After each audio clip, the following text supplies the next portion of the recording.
Marilyn, umiiyak ka ba? Nahihirapan lang po kasi ako na hindi ko kasama yung nanay ko. Pwes masanay ka na. Kasi ayokong makikipagkita ka pa uli kay Perlita. Ano po nangyari sa inyo? Tulong! Wala ka pang 1 linggo dito kung ano-ano ng kamalasan ng dala mo. Tumigil ka, Darlene. Wala sa mga karbonel ang mahilig manisi. Alibasa, hindi ka tunay na karbonel. Alam ko na kung anong ginagawa mo. Nagpapalakas ka kay Lola para lalo kanyang kampihan. Ikaw na ata yung may pinakamakitid na utak na nakilala ko. Ginagawa ko to dahil gusto ko at hindi ako nagpapa-impress. Hindi katulad mo na nagbabait-baitan kasi merong kailangan. Hindi ka man lang ba natatakot na kung anong pwedeng sabihin ni Marilyn kay Tita Charito? Baka mamaya binubulungan niya na yun, na i-disinherit ka.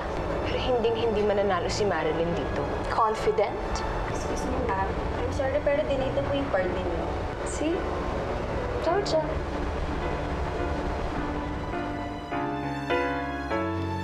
Bilib talaga ako sa'yo. Nagawa mo pang alagaan ng lola mo kahit anong sungit niya sa'yo. Wala din naman may gusto mag-alaga sa kanya eh. Yung mga kasambahay namin, natakot sa kanya. Sir Ziggy naman, ayun, masyadong busy sa trabaho niya. At ito naman si Darlene, alam mo walang pakialam din sa lola niya. Kaya ikaw nag-aalaga sa kanya. Hari kasi kasalanan ko rin naman eh. Kakapilit ko sa kanya, nadalawin ko si inay. Ayun, napilitan siyang samahan ako. Kaya napagod siya, nataka siya ng asma. Pero di ba dati galit na galit ka sa lola mo? Oo. Pero siguro ngayon, sa kanya ko na lang binubuhos lahat ng atensyon na dapat binibigay ko kay inay. Kasi, pagbalik-balik ta rin man ang mundo, utang ko pa rin kay Ma'am Charito yung buhay ni inay.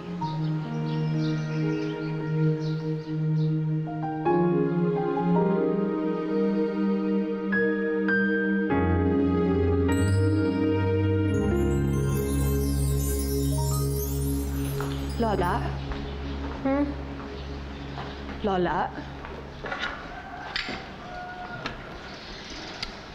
You're 2 years late. Galing na ako. Bakit mo pa ako dinadalaw? Declined lahat ng credit cards ko at hindi ako maka-withdraw sa ATM ko. Bakit? Let me guess. Baka putol. Obviously, putol. At bakit naman mangyayari yon? Sinisita mo ba ako? And why not? Gusto kong gumastos ka according to your status. Bakit? Yung mga anak ba nila Tessie, lamikay nila Mara? Ganyan lumusay ng pera katulad mo? Eh wala ka namang ipinagkaiba sa kanila. Anak ng maid. Ginagawa mo po to dahil kay Marilyn? Binubulungan ka ba ng unggoy na yon para gawin to sa akin? What are you talking about? Siyempre, desisyon ko to. Gusto ko matuto ka na huwag maglustay ng perang hindi sa'yo. Nag-i-enjoy ka ba sa ginagawa mo? Nag-i-enjoy ka ba na nakikita akong nagdurusa? Una sa lahat, pinatira mo dito si Marilyn para lang inisin ako? Tapos, Inisin? Bakit kita iinisin? Ha? Nandito si Marilyn kasi karapat-dapat siya nandito dahil siyang tunay na karbonel. That's it. sige. Siguro nga tama ka. Siguro nga karapatan ni Marilyn yun. Pero bakit niyo ako ginigipit? Bakit niyo ako pinapahirapan? At nagtataka ka pa? Nakikita mo ba ang sarili mo kung paano mo ko bastusin at sagot-sagutin kahit nung araw pa? Pagkatapos malalaman ko, hindi naman pala kita tunay na kadugo? Nung nagkasakit ako, sumilip ka ba? Dumalaw ka ba? Inalam mo ba kung kumusta ako? Hindi. Si Marilyn ang gumawa ng lahat ng yan. Ikaw, puro pera lang ang kailangan mo sa akin. Wala kang ginagawa. Kung paano ako ngayon? Dahil lang din naman to sa inyo eh. Kayo ang unang lumayo. Kayo ang unang nagbago. Dahil sa inyo nagkakaganito ako. Bakit? Nakakalimutan mo ba na minsan din naging apo mo ko? Na minsan din minahal mo ko? Hindi totoo yan.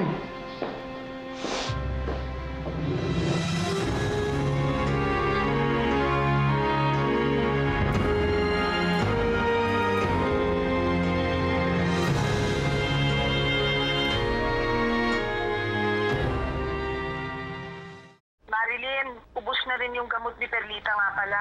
Kumuha na lang po kayo sa pharmacy, Mama Josie. Naibilin na rin naman doon, kaya alam na nila. Ako na rin po yung bahalang magsabi kay Ma'am Charito na kukuha po ulit kayo. Maraming salamat, Be, ha? Mama Josie, pakisabi naman ho na mahal ko po siya.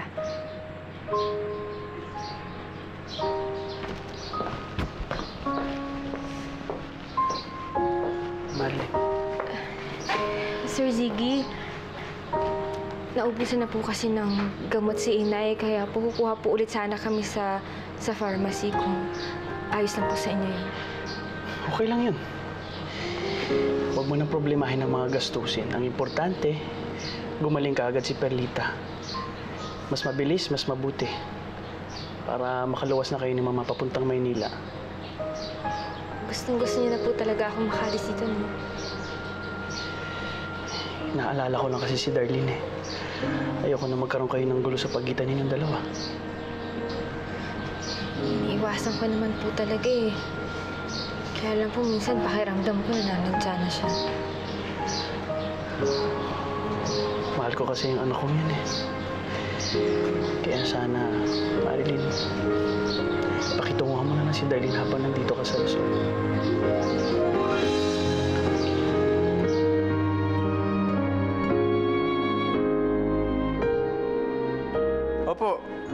Opo, di-deliver ko po lahat ng cake bukas. Opo, maraming salamat. Malaking tulong po to. Thank you. Anak, parang wala ka ng pahinga. Natutulog ka pa ba? Parang napapabayaan mo na yung sarili mo kakatulong kay Marilyn. Nay, may pinagdadaanan ko kasi si Marilyn ngayon eh. Hindi ko siya pwedeng pabayaan.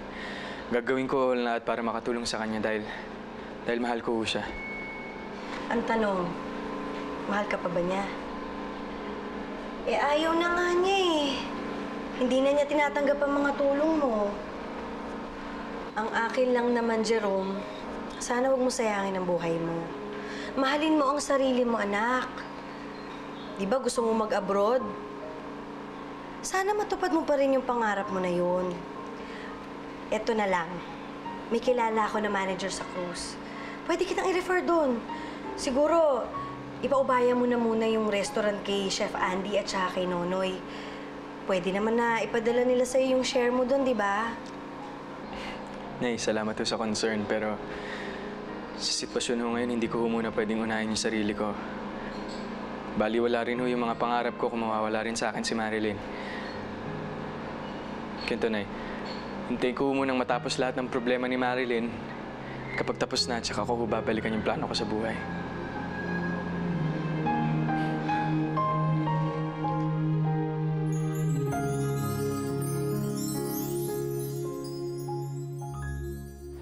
Hindi naman ako masamang tao, ah. So bakit nangyayari ito sa buhay ko? Sa tingin mo ba deserve ko to? Sa tingin mo ba masama akong tao gaya ng iniisip ni Lola? Siyempre, hindi. I know you, Darlene. Yes, you can be bitchy at times. Pero deep inside, I know you are a good person. Eh bakit sa mga mata ni Lola ang sama-sama akong tao? Bakit kapag dating sa aming dalawa ni Marilyn, ako lagi ang lumalabas na kontrabida? Pinili ko bang mangyari to? Choice ko ba na pagpalitin kami? Bakit kasalanan ko ba na naging pangit siya? Kasalanan ko ba na naging maganda ako at mas pinili ako maging anak ni Mommy? Ano ka ba? Siyempre, hindi. You know, being beautiful is not a crime. Biktima lang din naman ako dito, Allison. Hindi ko rin naman nakapiling yung tunay kong ina eh. At yung ina na kinilala ko, never niya naman ako tinulang bilang tunay na anak.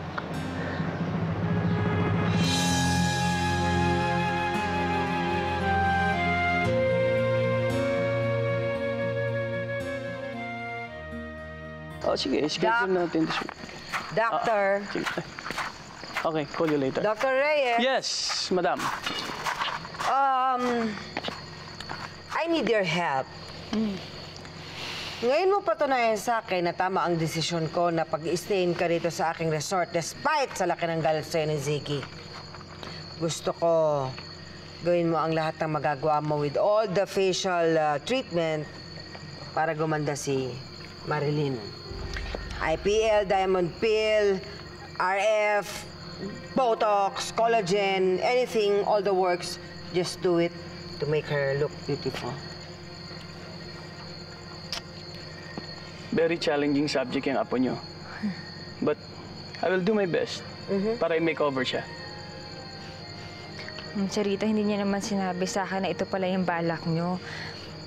Mawalang galang lang ho, pero sa tingin ko naman ho, walang mali sa itsura ko, kaya huwag yun na ho akong pagandahin pa. Ayos na ho ako. Ano bang wala? Maraming mali sa mukha mo. How am I supposed to present you to my mga amigas kung ganyan ang mukha mo? Pero kasi, Ma'am Charito, Huwag ka na nagpe-pero pa. Nagkasundo tayo. Ang sabi mo sa akin, tulungan niyo po ako. Gagawin ko po ang lahat ng ipagagawa niyo sa akin. Basta lang po, maipagamot niyo po ang nanay ko. Pinaggawa ko. Ginawa ko. So, gawin mo rin ang sinabi mo sa akin.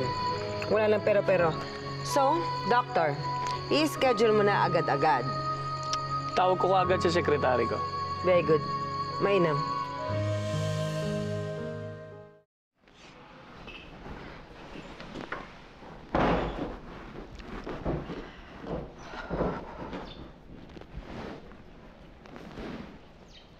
Marilyn! Marilyn! Marilyn! Marilyn! Uy! Gising! Ma'am Charito. In my time, 7 a.m. is tanghali. Maligo ka na at magbihes. May papagawa po ba kayo? Ano bang may pagagawa? Bakit kita uutusan? Amo ka na dahil isa ka ng karbonel. Pero, secret lang muna natin yan, ha? Atin-atin lang yan. Walang ibang makakaalam. Gusto niyo po yung sikreto ko muna yung pagiging karbonel ko? For the meantime, dahil marami pa akong makeover na dapat gawin sa'yo bago kita ipakilala sa madla, sa mga amigas ko, press, and everybody else. So, magbihis ka na, maligo. I'll see you at the lobby in 6.5 minutes. Saan po tayo pupunta? Huwag na magtanong-tanong. Ayoko nang tinatanong ako. And you have to remember, I hate late. Take a bath, dress up. 6 and 1/4 minutes. Hindi ko naman na kailangan pag-isipan pa, Chef. Buo na naman yung isip ko na hindi muna ako sasakay dun sa cruise ship na sinasabi ni Inay. Ay, Jerome, wala namang kaso yan Kaya na naman namin patakbuhin tong restaurant ni Noynoy tsaka ni JC. Chef Andy, hindi naman po yung restaurant yung pumipigil kay Sir Jerome Si Marilyn, hindi po ba? Ayaw niyang umalis para magbarko kasi nga ayaw niyang malayo kay Marilyn. Tama po ba? Hindi lang ako mapakali na malayo ko habang namumroblema dito si Marilyn. Sa sitwasyon naman ngayon, parang gayong din nangyayari hindi naman kayo nagkikita, hindi kayo nag-uusap, parang same-same din niya, Hindi, Chef. Ang gusto ko lang naman kasi pag nakaharap ko na si Marilyn, may sapat na ipon na ako para matulungan ko siya. Sir, wala pa naman po kasiguraduhan na magkakatuluyan kayo ni Marilyn, hindi po ba? Kung sakali, sayang din yung pagkakataon. Kung sakali, ako pupunta dun Sandali ka, dami kong opinyon na dami mong sinasabi Sir, malaki naman kasi yung kita dun. Sandali, halika. Sandami na opinyon mo itong iutos ko sa'yo. Sandali ka lang, ma. Ala, ikaw salita ng salita, hindi tumitigil. Halika natin Ano ba mo nangyayari sa isip? I'm bored and hungry. Paglabas mo, kaliwa ka, tapos kumaliwa ka ulit. May karinderya doon. Masarap ang pansit bihon. Kuha mo ako, pero wag mo sasabihin na ako ang nagpapabili. Kasi transfer mo sa magandang plato. Hello, Doc! Hi! I'm so excited! Where is she? I wanna see her! Huh?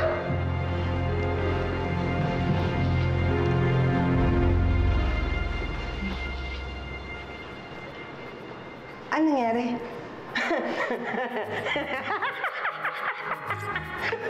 Sorry. Yun yung... katribo pa rin ni Perlita yung itsura Madam, pinerform na ho namin lahat ng non-invasive skin treatment pero hindi ho may epekto eh. That is unacceptable, Doctor. Hindi pa pwede yan. You have to do something about it. Hindi ko pa pwede ipakilala sa mga amigas ko na meron akong apo na ganyan kapangit. Marilyn! Ma'am Charito, hindi ka na po kayo inoobliga na ipakilala niyo ako sa ibang tao bilang apo niyo. Kung sa tingin niyo ho na kahihiyan lang ako sa pamilya niyo, huwag niyo lang po ako ipakilala bilang isang karbonel. Madam, kung gusto niyo talagang gumanda ang apo niyo, meron nung ibang paraan. Siguro naman hindi ko na kailangan i-remind sa inyo kung nagkaroon na rin ako ng kaso niyan noon. I think I know what you're talking about. Ma'am Charito, ano po yung sinasabi ni Doc? Hindi ko pa pwedeng ipakilala ka o makilala ng mga tao na meron akong apo na pangit.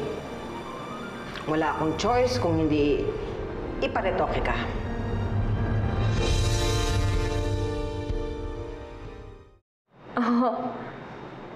Ipaparetoke niyo ako? Hindi ako papayag dyan. Ano ka ba? Baka nakakalimutan mo si Dr. Reyes ang gumawa kay Giselle, ang tunay mong ina. Ayaw mo ba noon? Gaganda ka? Ayoko nga ako magparetoke. Marilyn, ayaw mo bang magkaroon ka ng maraming manliligaw? Magka-boyfriend ka ng gwapo at tulad ni Giselle? Right! Just imagine kung ano ang pwedeng idulot sa'yo ng pagiging maganda. Wala namang lalait sa'yo, wala namang mga api sa'yo. Titangalayin ka ng lahat dahil napakaganda mo. You can be the face of resorts. My resort, the Carbonel's Resort. Most and foremost, you can win Ziggy, your dad, over that ugly woman's daughter. Teka lang ho, Ma'am Charito, yung tinatawag niyo pong pangit, nanay ko po yun eh. Kahit ganito yung itsura ko, tinanggap niya ako at minahal. Buti pa nga siya eh, hindi katulad niyo. Kaya pasensya na ho. Hindi talaga ako magpaparetoke. Marilyn! Marilyn!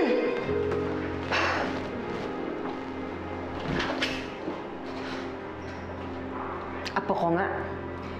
Ayaw magpadikta. Okay na eh, match na kami. We're perfect together. Except sa mukha. Kailangan mapapayag natin magparetoke yan. Major renovation. Malay mo, magbago pa isip. I hope.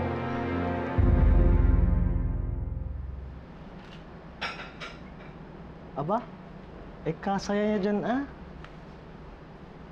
Oh. Chef naman, nakikitingin ng picture ng may picture eh.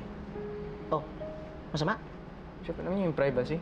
Ay, pasensya. Ano kaya? Ano kayang kung kang ganyan kang ngumiti, edi kaganda lagi, oh? Ano to, Chef? Ito yung kuha namin ni Marilyn nung nag-beach kaming dalawa. Ito yung unang araw na inakala niyang kami na. Hindi ko makakalimutan yung araw na yun. Ay, kaganda nga, oh. Kasaya, oh. Sa to lang, Chef. Pag nandiyan si Marilyn, masaya ako eh. Kasi tuwing nakikita ko at nakakausap siya, kompleto na yung araw ko. Ewan ko ba kung bakit ngayon ko lang na-realize to. Totoo nga yung kasabihan. Lalaman mo lang yung halaga ng isang tao kapag wala na siya sa'yo. Alam mo, ako nga believe sa'yo eh. Biro may napaka-mature mo, Ayoko maging judgmental din ha. Kaya lang kapugi mo. Ikaw na-inlove nung kay Marilyn na hindi naman masyadong kagandahan. Ano ba naman, Chef? Oh, hindi ko naman nagustuhan si Marilyn sa panlabas niyang kaanyuan eh. Nagustuhan ko siya sa ugali. Ikaw ba? Sa Ate Josie? Oh. Ay, maganda yun. Ayun nga lang maganda sana yan, Kung nakikita ng mata yung kagandahan ng kalooban, kaya lang hindi Ano nga kaya kung maganda si Marilyn, Paglang mo lang yung ilong noon Yung kilay, medyo nipis-nipisan yung ngiping. Ay, hindi na si Marilyn yan,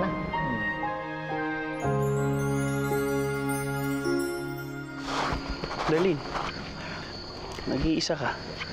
Why don't you go out with your friends? Ano napapansin ko, parang hindi ka na gumigimik. Is everything alright? Dad, kahit naman na gusto ko, bawal eh. Kasi binawasan ni Lola yung allowance ko. Kasi hindi na ako pwede gumamit ng kotse. Ayoko naman na magmukha akong pathetic sa mga kaibigan ko. Sobra na nga akong kawawa dito eh. Lahat na lang binibigay kay Marilyn tapos sa akin, puro makatira na lang. You know what? Dahil ayoko nakikita kang malungkot, here's what I can do. I'll open you a new credit line. Tapos you can use one of my cards. How's that sound? Dad, wag na. Kasi baka magalit pa si Lola sa'yo. Baka sabihin niya, pinuspoil mo lang ako. Wala akong pakialam kung magalit sa akin si Mama. Ang importante, masaya ka. Like I always say, paulit-ulit kong sasabihin sa'yo. You will always be my princess. Okay? You know what? You're still the best dad in the world. Dad, mangako ka sa akin, okay? Na hindi magbabago yun. I promise. Gusto mo, pinky swear pa eh. Come here.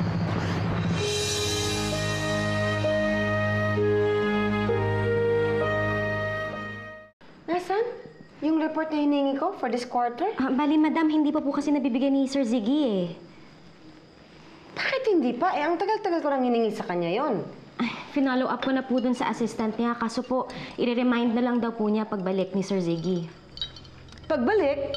Wala si Ziggy? Wala po sa opisina, madam. Bali, ang sabi po ng assistant, 2 araw na po na magkasunod na nag-half day si Sir Ziggy.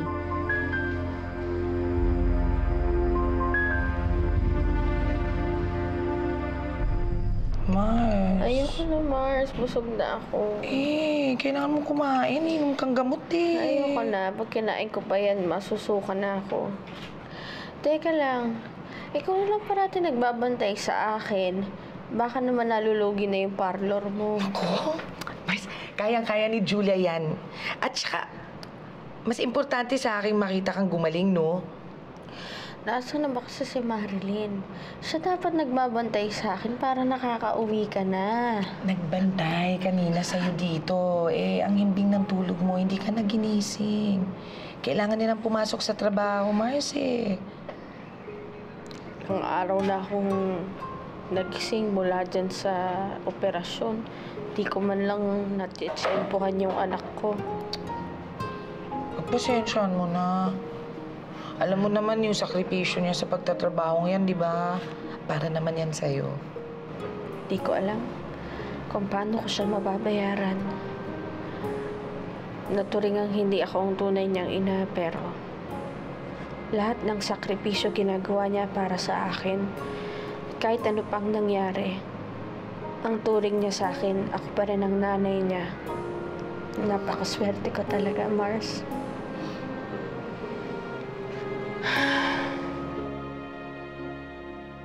Good morning po, ma'am. Good morning, ma'am. Good morning.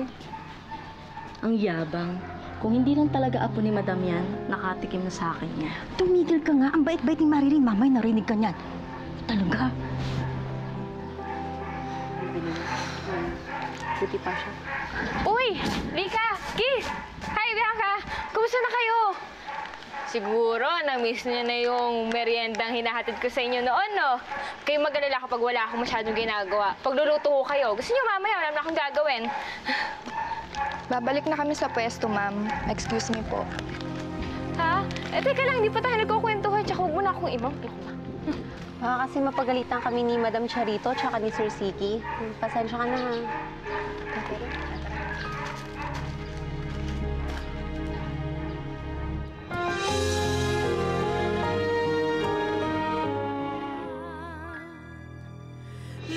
Ito naman gusto na nandito ako ngayon eh. Kaya lang ako nagtitiis. dahil may kasunduan kaming mga Carbonell. Pero kung akong papapiliin, kay Nanay Perlita lang ako. Sana hinayaan niyo na lang ako mamatay. Kesa na mapunta siya doon sa mga taong sisira lang ng buhay niya. Huwag mo naman sanang bigyan ng pagkakataon na magkaroon din ng sungay si Marilyn sa pagtatanggol mo sa kanya. Nandito ka na sa resort. Sana matuto kang lumugar. Huwag mong dadalhin yung dati mong ugali kung saan ka nakatira dati. Sige. Mama Josie, napatawag ka. Booking na tayo. Alam na ni Perlita ang lahat. Alam na nandiyan ka sa resort. Punta dito si Nay Perlita? Hindi ba